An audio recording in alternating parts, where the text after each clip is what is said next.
코로나19 이후로 가공식품에 대한 수요가 늘어나면서 음식료 업종의 성장은 지속될 수 있다는 게 시장의 전체적인 관점인 것 같습니다. 최근에 또 워낙 강세 기조가 나타나고 있다는 점도 어찌 보면 음식료 업종에는 긍정적인 현상인데요. 2분기 실적 발표 후에 음식료 업종 또 주가 조정이 나타난 상황에서 남은 하반기에 양호한 실적 모멘텀을 유지할 종목은 어떤 것들이 있는지 오늘 애널리스트와 자세한 얘기 나눠보겠습니다. 이베스트 투자증권 음식료 업종의 심지연 애널리스트 나와 있습니다. 안녕하세요. 안녕하십니까? 네.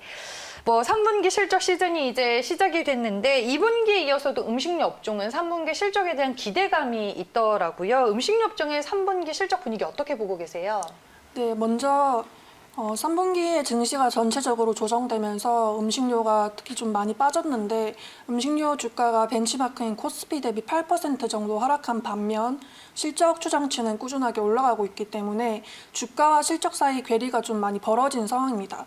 그래서 이런 괴리 때문에 밸류에이션이 매력적 구간에 진입했기도 했고요. 그래서 상반기에 이어서 하반기도 전체적으로 라면이라던가 아니면 HMR 등의 가공식품 위주로 호조를 이어나가는 모습을 보였습니다.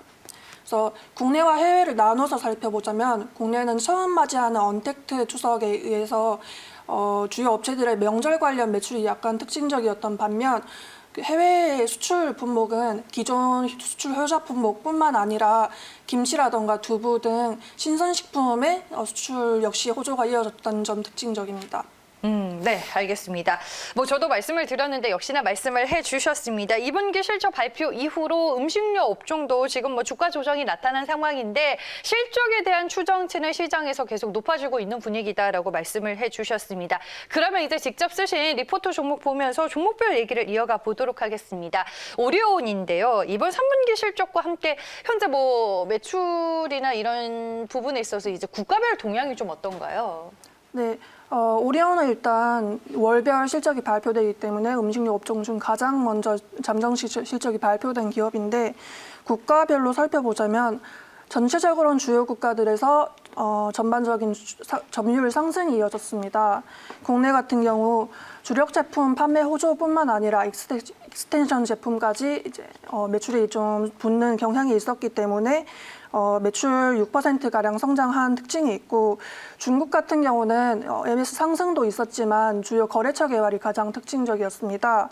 그러니까 MT 채널 거래, 편의점 내 MT 채널 쪽에서는 2,700개까지 거래선이 확보되었고 거래 중인 경소사항은 1,900개까지 확대되면서 그런 유통망 쪽으로 모멘텀이 붙는 모습을 확인할 수 있었습니다. 그래서 매출 14% 성장을 했고 이제 그 외에 신시장인 베트남이나 러시아 쪽에서도 신제품 호조에 각각 매출이 18%, 16%가량 붙으면서 올해까지도 견조한 성장을 보여주었습니다. 네, 국내뿐만 아니라 해외 시장에서도 일단은 견조한 매출이 확인이 되고 있고 현재 실적 개선 추세가 또 진행이 되고 있는 상황이라면 4분기까지 실적 성장이 또 이어진다라고 오리온은 봐야 될까요? 네, 4분기뿐만 아니라 21년 이후에도 성장이 견조하게 이어질 것으로 판단되는 기업 중 하나인데 첫 번째로는 오리온 중국 시장 비중이 좀 높기 때문에 최근에 중국 소비 시장 회복이 전망되면서 같이 좀 매력도가 부각되는 종목 중에 하나고 두 번째로는 이제 연간 추이를 살펴봤을 때 상반기에는 중국 경쟁사들의 부진 때문에 오리온이 상대적으로 좀 유리하던 추이가 있었는데 이때 확보된 이익 체력을 바탕으로 하반기 역시 꾸준하게 MS를 확보해 나가면서 경쟁사가 회복되었음에도 불구하고 주요 시장에서 시장 지배력을 확대하는 모습을 보였습니다. 그래서 이것을 토대로 21년도 다시 한번 연간 매출 성장을 이뤄낼 수 있다는 판단입니다. 내년까지는 또 성장 기조가 이어진다라고 오리온에 대해서 전망을 해주셨습니다.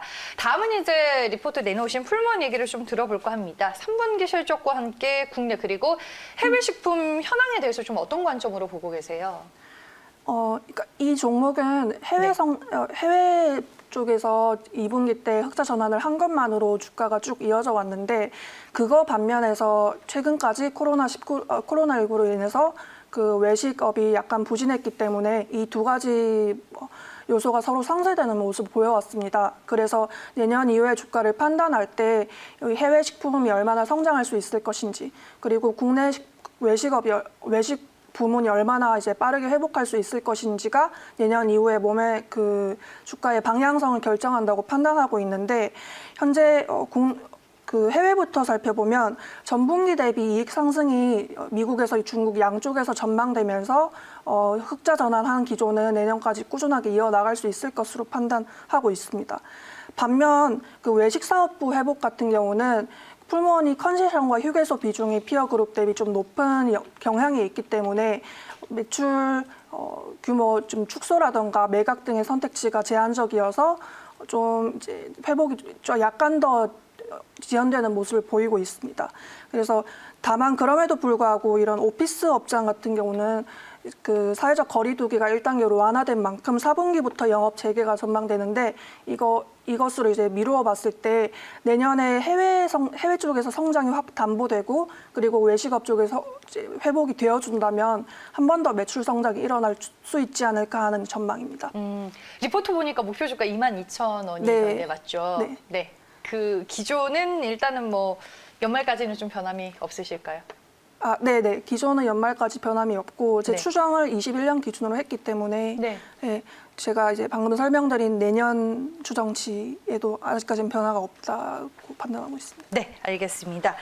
네, 남은 이제 연말이라고 하면 솔직히 얼마 남지는 않았어요. 음식료 업종이 이제 11월에 대거 실적을 발표할 예정이고 이제 음식료 업종에서 볼만한 실적 외의 이슈나 이벤트들이 좀 더 있을까요? 네. 앞서 설명드린 해외 수출 모멘텀 외에 볼만한 이벤트가 한 2가지 정도가 있는데 첫 번째로는 방금 말씀드린 외식 관련 업종이 언제쯤 회복될지 그 회복 시점이 중요하다고 판단을 하고 있고 두 번째로는 최근 곡물가가 일제히 상승하면서 에그플레이션 논의가 조금씩 나오고 있는데 이런 우려가 어떻게 받아들일 수 있을 것인지 이 2가지 포인트를 주요 이벤트로 꼽고 있습니다. 첫 번째부터 말씀드리자면 그 코로나 상황 추가 악화가 될지 안 될지 이거 이제 여부에 따라서 앞으로 이런 1단계 완화 기조가 이어질 것인지 그게 판단이 될 텐데 이 추세가 만약에 그대로 이어진다고 가정했을 때 빠르면 4분기 말 그리고 늦으면 내년 상반기 내부터는 외식업 회복 시점이 이제 확인이 될 수 있을 것이라고 판단합니다. 그래서 이 경우에는 수혜주를 그동안 소외되었던 식자재 유통이라던가 아니면 급식 쪽을 한 번 더 봐야 된다고 판단하고 있습니다. 네. 그리고 이제 두 번째 곡물가 상승으로 인한 에그플레이션 관련해서는 이제 15년 이전까지는 주요 음식료 업종들이 원가단에서 굉장히 많이 충격을 받았던 이제 구조였는데 그 이후에 대부분의 그 기업들이 곡물가와 환율을 해칭을 하면서 이제는 원가보다는 판관비에 훨씬 많이 영향을 받고 있는 기조이기 때문에 이제 이거를 원가단 충격으로 온다 이렇게 해석하기보다는 수요 우위 상태가 국내에서 여전히 지속되고 있다 이렇게 이제 판단을 하고 있습니다. 그래서 여전히 코로나 약간 안정되었지만 올해뿐만 아니라 내년까지도 이런 식품 수요 우위가 지속된다 이렇게 판단을 하고 있습니다. 네, 알겠습니다.